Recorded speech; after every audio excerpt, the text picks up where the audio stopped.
Assalamualaikum warahmatullahi wabarakatuh. Yang terhormat kepada Bu Indah selaku guru Bahasa Indonesia dan teman-teman yang saya sayangi. Perkenalkan, nama saya Dewi Surentias dari kelas 12 Desa Boga 3, nomor absen 5. Pada kesempatan kali ini, saya akan membacakan teks artikel bertema Maraknya Intoleransi di Indonesia. Setara Institut menuntut agar pemerintah melindungi dan menjamin hak konstitusional minoritas. Mereka melihat tingginya pelanggaran kekerasan berkeyakinan dan beragama atau KBB dan intoleransi di era Jokowi Ma'ruf Amin. Jelang setahun pemerintahan Jokowi Ma'ruf Amin, berbagai pelanggaran KBB dan ekspresi intoleransi menunjukkan peningkatan intensitas. Kata Direktur Riset Setara Institut Halili Hasan dalam keterangan tertulis Selasa 20 September 2020. Setara mencatat setidaknya ada beberapa peristiwa menonjol terkait pelanggaran keyakinan beragama dan ekspresi intoleransi.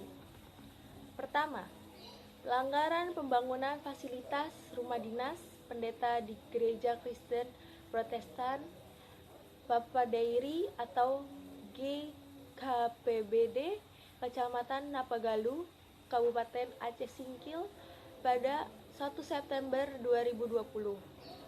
Kemudian gangguan sekelompok orang intoleran atas ibadah terhadap jemaat HKBP KSB di Kabupaten Bekasi pada 13 September 2020.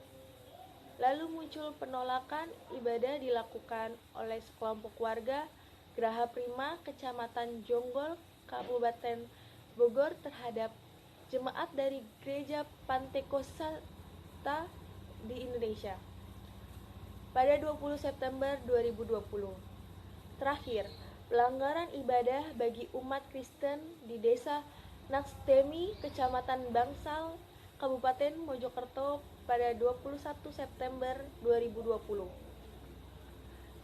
Rangkaian kejadian tersebut menandakan peningkatan aksi intoleransi dan kekerasan dalam berkeyakinan beragama. Setara mencatat sejak tahun politik nasional 2019 ada kecenderungan peningkatan ekspresi intoleransi dan diskriminasi terhadap kelompok-kelompok agama minoritas. Oleh karena itu, Setara mengutuk setiap tindakan yang menghalang-halangi pemenuhan hak konstitusional minoritas.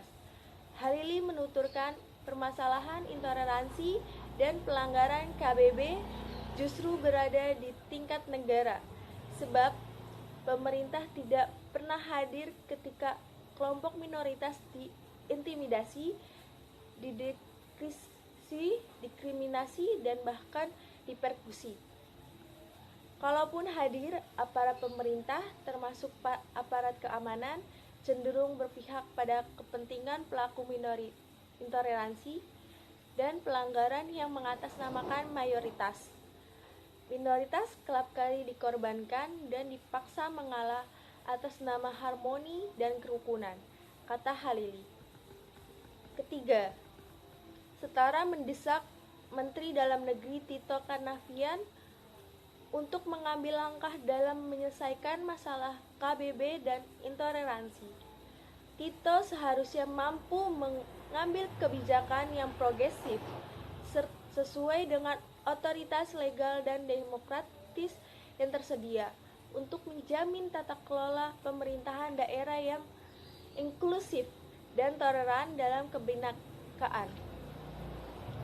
Untuk mencatat catatan Mendagri dalam periode pertama pemerintahan Presiden Joko Widodo, pemerintah daerah merupakan aktor negara yang paling banyak menjadi pelaku pelanggaran KBB.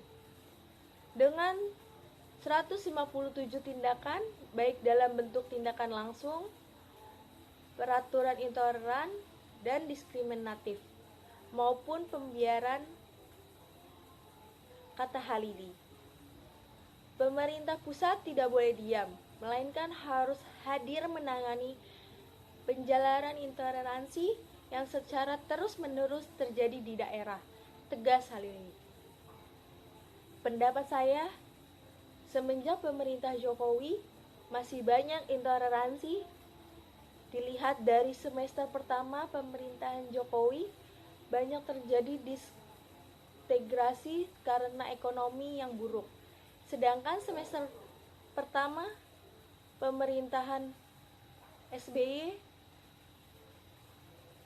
terjadi 6 kasus. Menghimbau pada seluruh rakyat Indonesia untuk saling menghormati agar tidak terjadi intoleransi yang tinggi demi keutuhan NKRI. Sekian presentasi dari saya. Wassalamualaikum warahmatullahi wabarakatuh.